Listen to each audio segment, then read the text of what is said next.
broadcasting from the Bharat Mandapam. Behind me, the lights setting on India's G20. It's been a historic G20. The Prime Minister wanted this to be the catalyst of a new world order. On this special broadcast, we're going to do a before and after postmortem. I'm joined by three special guests. We had them with us on the same panel before the world leaders descended on New Delhi for the G20. And we have them back again, that dream team. Lots of conversation around different things that were said by Ian Bremmer, president of the Eurasia Group, joining us from the United States in New York. With us also this time from Taiwan is Kishore Mehbubani, well-known Singapore diplomat, author. He's been president of the United Nations Security Council, and India's top think tanker Samir Saran, president of the Observer Research Foundation, joining us as well despite nursing a sore throat. So thank you, Samir. I appreciate it.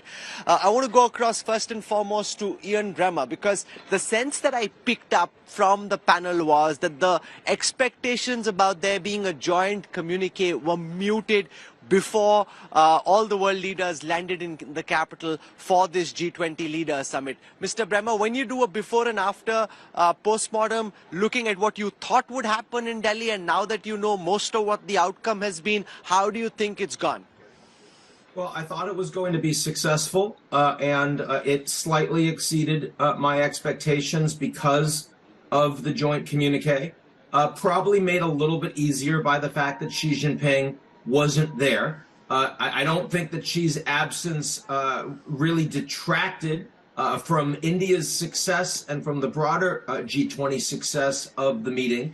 I also would point out that this joint communique, which did not discuss or call out Russia directly, but did uphold the UN Charter and abhor any restrictions or interventions against a country's territorial integrity and sovereignty, that formulation better reflects the interests of the G20, better reflects the interests of the countries that are attending. First and foremost, that of India, the host country. So I think that this does reflect a lot of hard work on the part of the Indian government, and particularly the Sherpa for the G20, a good working relationship between India and the United States, and a successful G20 summit this weekend. Kishore Mehbubani, you're currently in Taiwan. You were meeting some top Taiwanese politicians for dinner, which is where we literally requested you to come out and join us. So give us a sense of how this is being decoded in Taiwan, and especially given the fact that Xi Jinping didn't come, there is a joint communique at the end, slightly muted language around the Russia-Ukraine war. What have been your main takeaways? Well, unfortunately, I can tell you that the dinner in Taiwan didn't discuss the G20 meeting. It discussed actually whether or not Taiwan would become the next Ukraine, which is, of course, the big issue of the day in Taiwan. But to give you my perspective on the G20 meeting, I agree with Ian that I think India can regard this G20 meeting as a big success. Firstly, I think getting the African Union in as a member is a huge achievement. Because in most global meetings, the European Union, which represents 5 or 6% of the world's population, is hugely overrepresented. I mean, they send 3 or 4 representatives for every global meeting, which is crazy for such a small group of people on the planet Earth. The Africans, as you know, are going to be the fastest growing population on planet Earth. And the fact that Prime Minister Modi succeeded in getting the African Union as a permanent member of the G20 is a huge achievement. And the effects will be there for the next 20, 30 years. As the weight of Africa grows in global affairs, it will be well represented in the G20. And secondly, I also agree with Ian that it's actually quite remarkable that there was a agreed joint statement. There was actually some fears there will be no joint statement, but there was one. And in some ways, actually, Ukraine has done India a big favor by criticizing the statement. Because when Ukraine criticized the statement, it showed that the statement was very balanced and neutral. it was trying to sort of understand that there are two sides to this issue, that certainly Russian invasion of Ukraine is illegal, no question about it. But at the same time, to find a solution, you have to get all the parties together.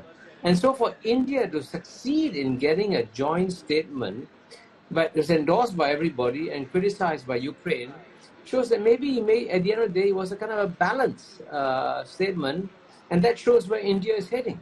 Okay.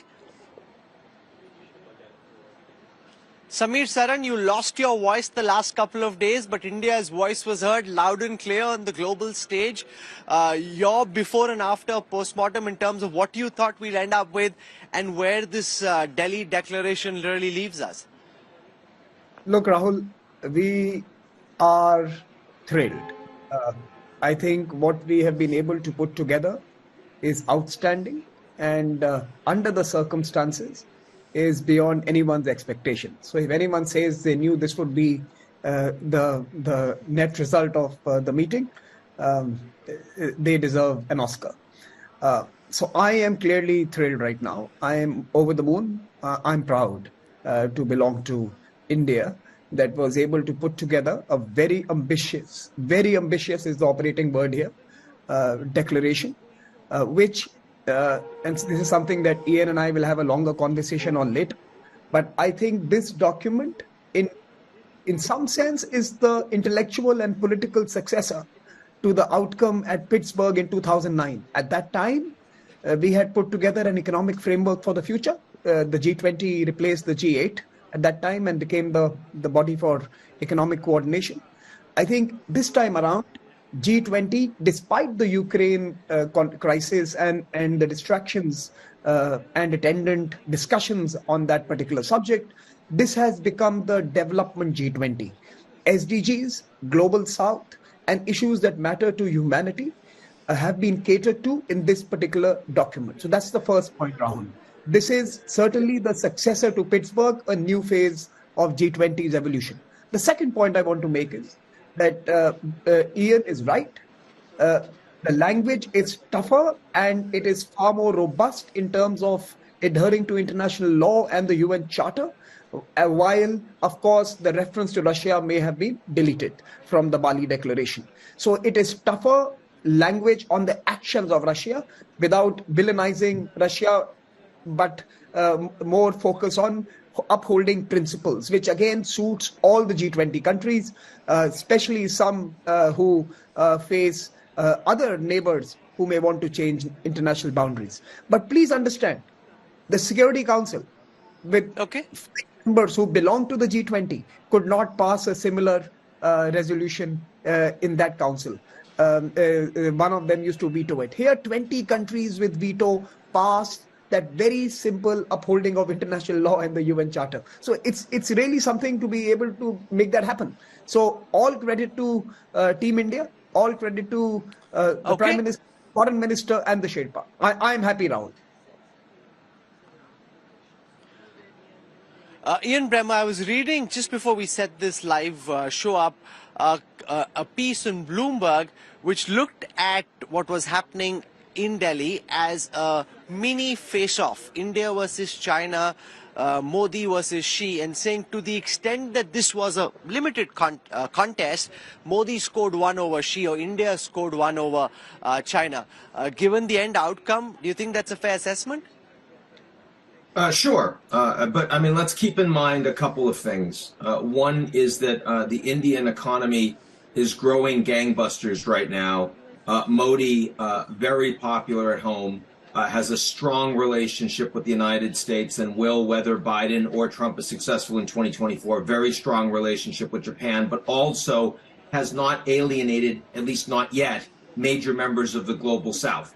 China's in a very different position. I mean, the big headlines this week, Xi Jinping not showing up at the G20, Italy announcing they're going to be leaving Belt and Road. The Indonesians, of course, they were thought to be the most important new member joining the BRICS. They chose not to be a part of it because they didn't want to have to be making choices or perceived as making choices against the G7. So this is not a good time for China. It's not a great week for China. I'm not surprised that India is making successful noises, but there's also been a lot of headlines in the United States that this is showing that China is somehow jettisoning the existing world order, that they want to build their own. They're not going to be any part of the G20 going forward. That's not true. I'm willing to bet you dollars to donuts on this show next year that Xi Jinping will be in Brazil for their G20 presidency. They will be sending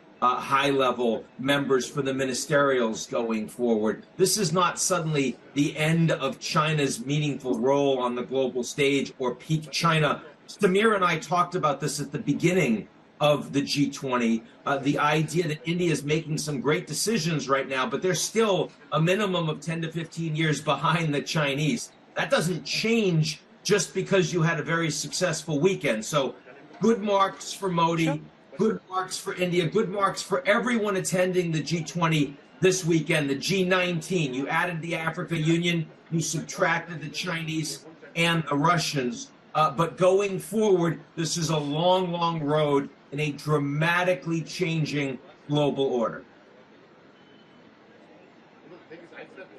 Samir Saran, these aren't two countries that punch in the same economic weight category just at this moment. India most certainly behind China in terms of its economic growth story.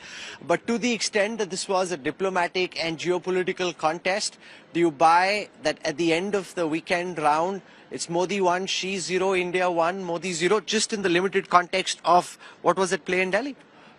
Look, if diplomacy was a boxing round, this round belongs to India, clearly. But Rahul, something else also happened here. And I think that is the problem when you are absent from big arenas. And maybe that also explained the absence of Xi from G20 this time around. Not only did you see Italy withdrawing from the BRI, but you also saw a bunch of European nations joining up, teaming up with the Middle East and India to put together a new connectivity offering. Something, let's be very clear, is a determined alternative to the BRI. Now, this is $47 trillion of GDP in terms of the countries who have signed up for this agreement. Now, if we can somehow find the leadership and, of course, the courage to make this work out, the $47 trillion countries who have teamed up, I think we can actually carve a more sustainable and certainly a more durable connectivity project in this part of the world that could become an exemplar for when we have to connect into Africa and Latin America and other parts of the world. So I think you are also seeing at this particular moment of time, the countries who have till now only been complaining about the BRI and Chinese action, now beginning to try and map out an alternative rather than just protest. So that also happened at this particular time. And I just want to leave one more thought with you. The other image that tickled me coming out of the G20, and again, this is for Kishore and Ian to consider as well, was of the IPSA countries with the US and a joint statement coming after that. So is US coming into the IPSA play? Is that going to be the heft? Is that going to be the financier of IPSA being more ambitious in terms of its development going forward and not having to rely on the BRICS where China becomes the big banker? So I'm just leaving it out there. I think watch that space. IPSA plus USA is an interesting mix. Kishore Mehbubani, from an Indian point of view, you always come across slightly leaning on the Chinese side. If this was a diplomatic boxing bout, virtually, could you build on what you just heard from Ian and Samir? And would you too concede it's Modi 1, Xi 0, India 1, China 0, just at this moment? Well, I think the first point I want to emphasize is that economic growth is not a zero-sum game. It's not like playing in a military game, Sure, which is a zero-sum game. Economic growth is not. So if India grows, China grows, US grows, it's a positive sum game. But at the same time, I think it's important, as Ian was suggesting, don't judge a boxing match on one weekend or one round. Let me give you my successor is Dean of the Lee Kuan Yew School of Public Policy, who is Professor Denny Kwa, a well-known economist. And he just tweeted this figure. He said that if India grows every year at 2% faster than China, every year at 2% faster than China, it will take India 85 years to catch up with China. So, let's be realistic at the end of the day about the economic weight of countries. And, and at the end of the day, I think let's forget the zero-sum games and talk about the positive effects. Because what India has done, it has created the G20 as a positive launching pad for the Global South. And it actually strengthens Brazil for its next meeting, because now that you have the African Union as a permanent member of the G20, it changes the chemistry of the G20 significantly, because the voice of the Global South is represented much more. And that's not a loss, by the way, not necessarily a loss for the United States, and not a loss for China. And the BRI, by the way, all I ask you to do is, in next month, China will be having a BRI summit in Beijing. Ask yourself a simple question. There are 193 countries in the world. Italy has left the BRI. How many countries will come to participate in the BRI meeting in China? You focus on the one that is leaving, or the 140 that are coming.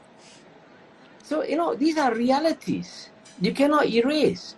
What? I'm not being pro-China. I'm just giving you data that points out the fact that India's role in the world is growing, China's role in the world is growing, and frankly, the role of the Global South is growing, and that's what we should be celebrating. Rahul, can I quickly comment? Sure, but Italy was the one country in Europe which was a part of the BRI. They're pulling out. So that's just not just one country. That's a very important country, because they could have brought others into the fold, and they instead are choosing to go out. So I have lots of questions, but Samir wants to make a quick interjection. So Samir Saran, go for it. Quick point. I think broadly, I think Kishore would perhaps be correct in many assessments. But let me just tell you that numbers don't work that way. In the next 14 to 15 years, if India is going to be 18, 17 or 18 or 19 trillion dollars, it would not mean that the Chinese would have moved from where they are today. The whole basis of countries catching up is that at some point you start stagnating. And the big China question is that have they reached that point where they are now plateauing and stagnating? We have seen Japan and many others experience this for decades, this stagnation. So 85 years, I think, maybe pushing it too far.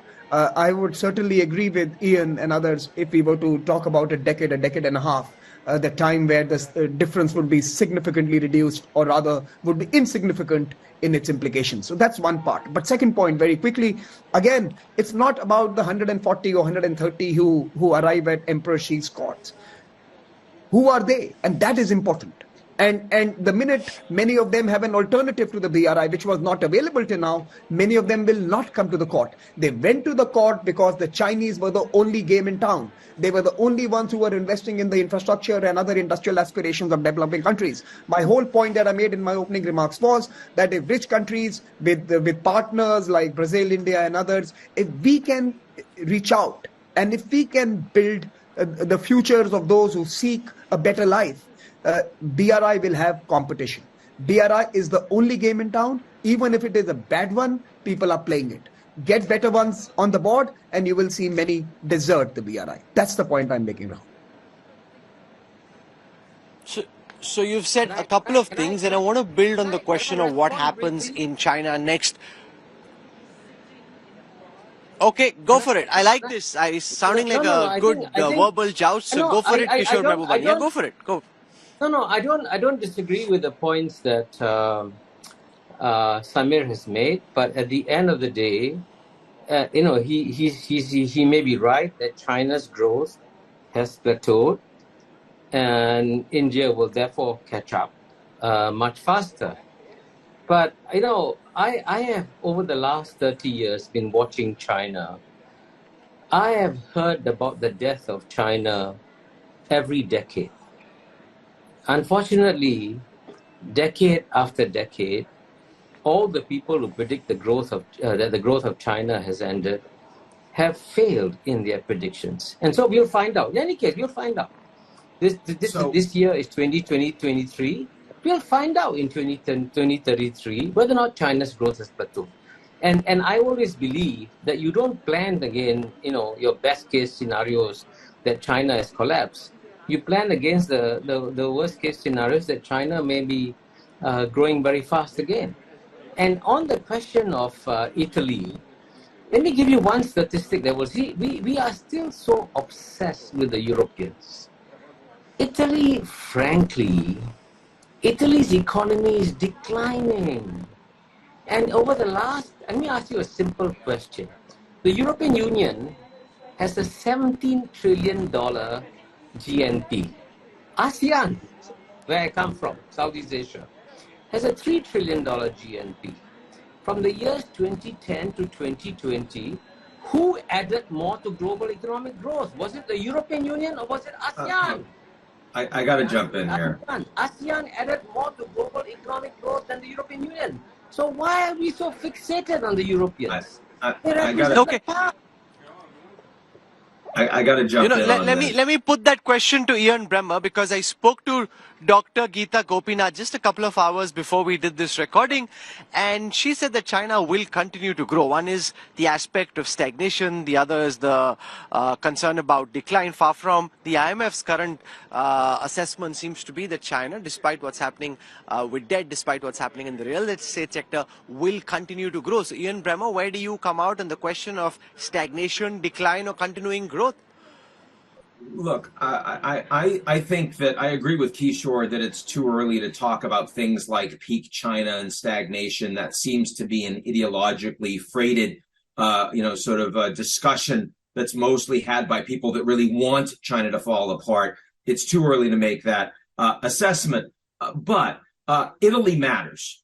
Italy matters a lot. And you saw how excited and how proud the Chinese were when the Italians said that they were going to join BRIY, because it was the first G7 country to do so. It's a part of Europe. It meant that the Chinese were having success in ensuring that the Europeans weren't just going to be pro-US, but were going to balance between the Americans, and the Chinese would do both. The Chinese wouldn't be contained. They wouldn't be ganged up on. We saw the same thing with the Chinese and the 16+1, which then expanded. The East Europeans, the South Europeans, which became much weaker and fell apart when the Chinese were supporting Russia right before the invasion of Ukraine. So the Europeans as a whole are looking much more aligned with the United States on China. Ursula von der Leyen talking about de-risking as opposed to decoupling, the exact same formulation that Biden has. Why? Because they both formulated it together. So that's why Italy is so important for China, not because the Italian economy or because the Italian prime minister matters, because it's symptomatic of a bigger problem that the Chinese are presently experiencing, some of which is their own fault, some of which is politicized from the West. Now, I think that the exciting thing here is not whether or not China falls apart. In the same way that people have been saying that China is going to collapse for decades, people have been talking about the coming Chinese century for decades now, too. And that's gone. What we are seeing with the BRICS, with the G7, and most importantly with the G20 is a recognition that no country is going to own the 21st century. We have global challenges like pandemics, like climate change, like disruptive technologies, like the absence of adequate development finance and the challenges of globalization. And in order to address those challenges, it must be done multilaterally. It must be done globally. The Americans, the Chinese, the Indians, the Japanese, the EU must participate, and the African Union needs to be a part of the conversation. And the G20 imperfectly nonetheless represents a significant positive step in the recognition of that. This is not a win primarily for India or the US. It's not a loss primarily for China. It is rather a step on the road to recognizing that 10 billion people on this planet by 2100 are only going to succeed if the G20 as an organization becomes more successful. Let Kishore Mehbubani respond to that. The idea that Emperor Xi would somehow lead China to its glorious past, where it would be the most important country in the world, where the world would revolve around the Chinese pole, that this would somehow be the Chinese century. Ian Bremmer articulating that this G20 and the existence of the G20 suggests that no such thing is going to happen. There is no Chinese century. Yes, of course, China is important, make no mistake, as is the United States, as is India, the European Union, the African Union, all of them together. So Emperor Xi needs to give up the idea of this somehow being then the Chinese century. Kishore Mehbubani. Yes, first, let me agree with Ian Bremmer before I disagree with Ian Bremmer. Both Ian and Samir are friends of mine.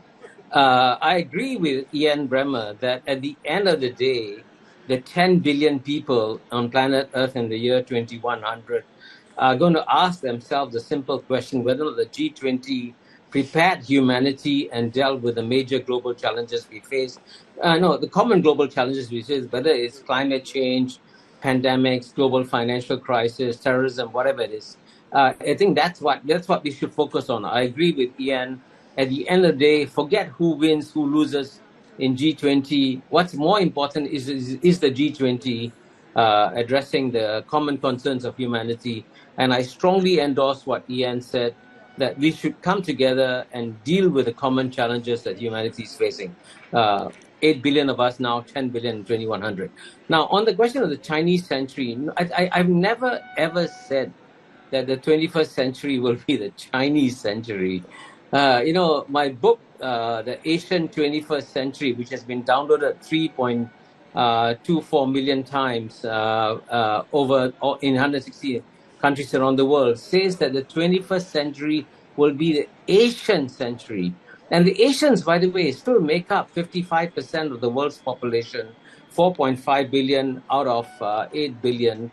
And by the way, India is very, very much a big part of the story of the Asian century. And indeed, as Angus Maddison, a British historian, pointed out, that from the year 1 to the year 1820, for 1800 out of the last 2,000 years, the two largest economies of the world were always those of India and China. So what we're seeing is the natural return of India and China.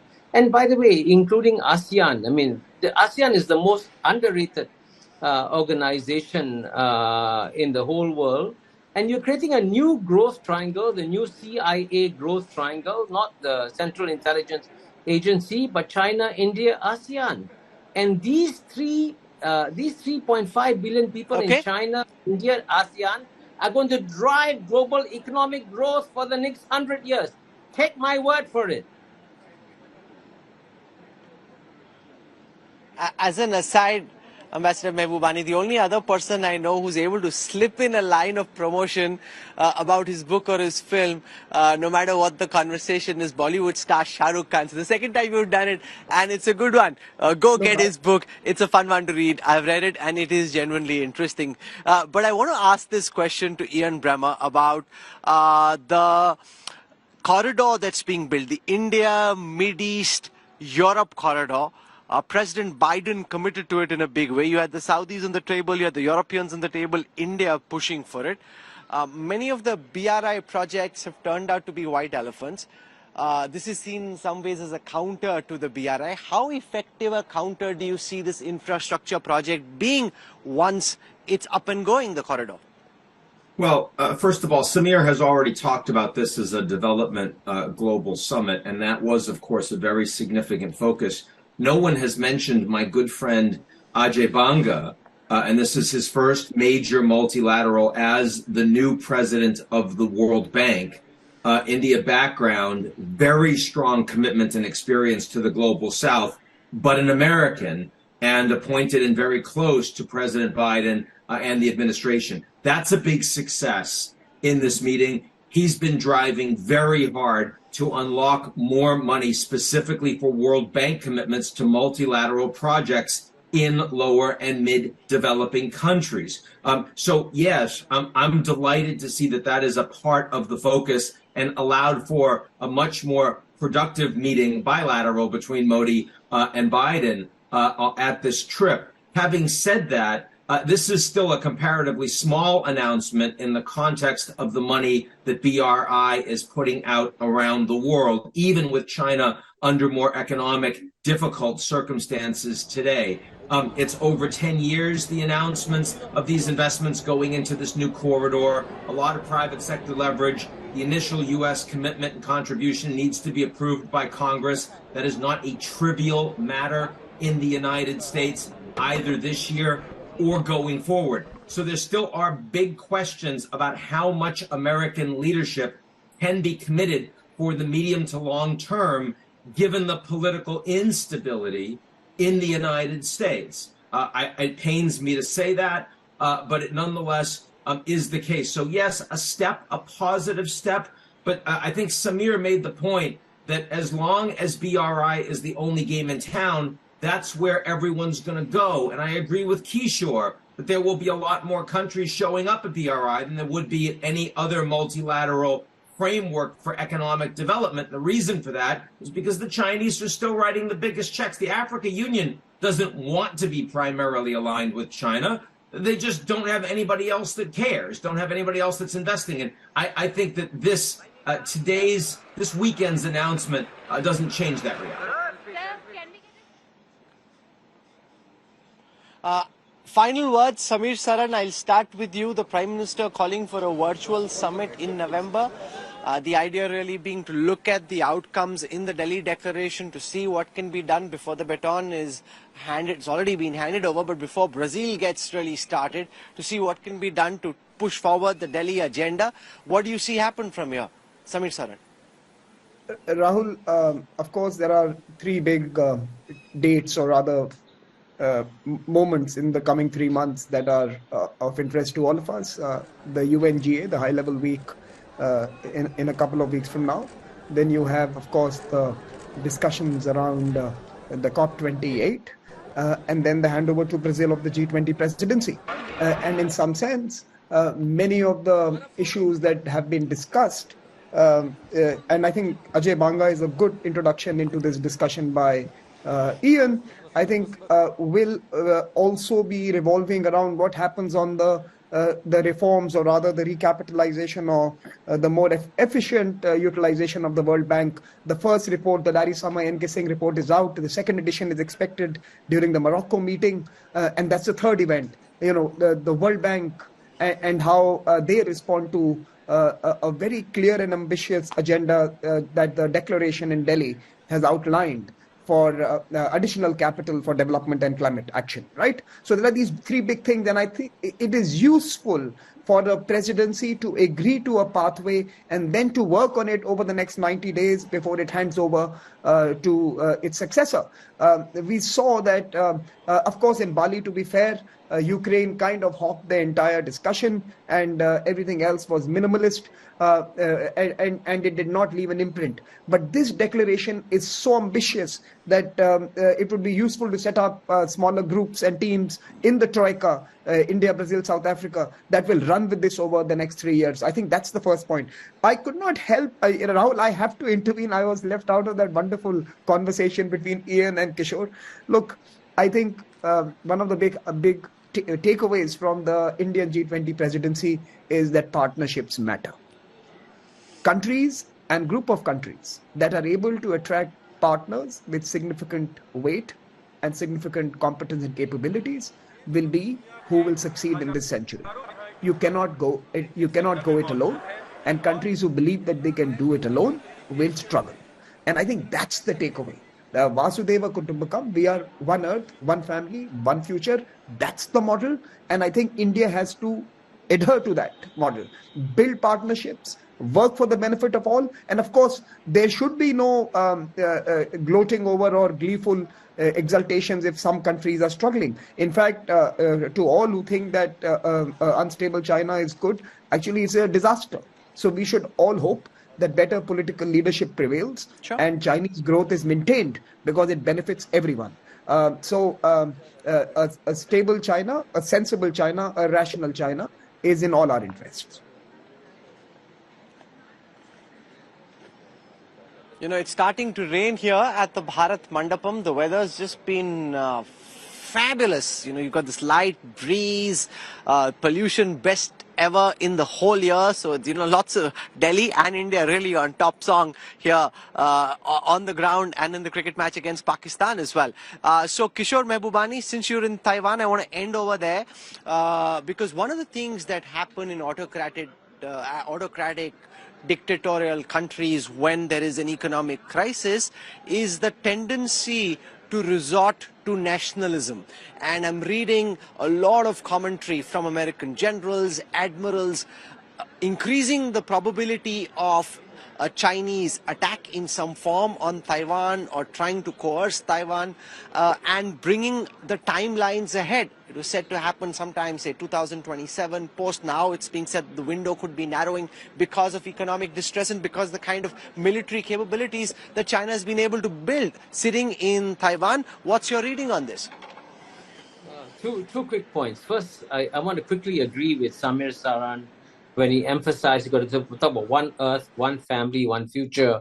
And I agree with him about the three important meetings. But there's actually another important meeting taking place in November, hosted by the United States of America, which is the APEC Forum in November.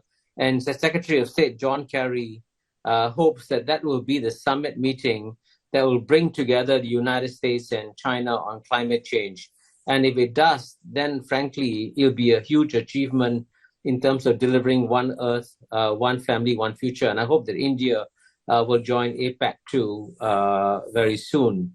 Now, on your question on Taiwan, I had a very interesting dinner in Taiwan. I was sitting next to a former vice president. I want to emphasize, she's a DPP vice president, not KMT. As you know, the KMT is the one that is aligned towards working with China, and the DPP wants to be more independent of China. And it's interesting that what she was saying is that one way for China and Taiwan to come together is not to talk about one China, but one Chinese. And this is the DPP proposal. So you see, if you can have interesting proposals like that, the reason I mention it is that there are ways and means of diffusing many of the serious geopolitical tensions we face in the world. And if you ask me to make a simple bet as to whether or not there'll be a war over Taiwan over the next 10 years, I predict that there'll be no war. Because I think all the sides involved, United States, China, Taiwan, and others, understand that the stakes in Taiwan are very, very high, and that everyone loses if there's a war in Taiwan. Okay. And since your reading is that there will be no war, which is quite contrary to what we're picking up from American strategic circles, from their generals and admirals. Ian Bremmer, it's beginning to pour now. So with your risk hat on, Kishore Mehbubani says 10 years, no war, probability is very low, everyone loses. But that was said about Russia's chances of attacking Ukraine as well before the attack did happen. And the Americans were right on that occasion. What's your reading now, Ian Bremmer?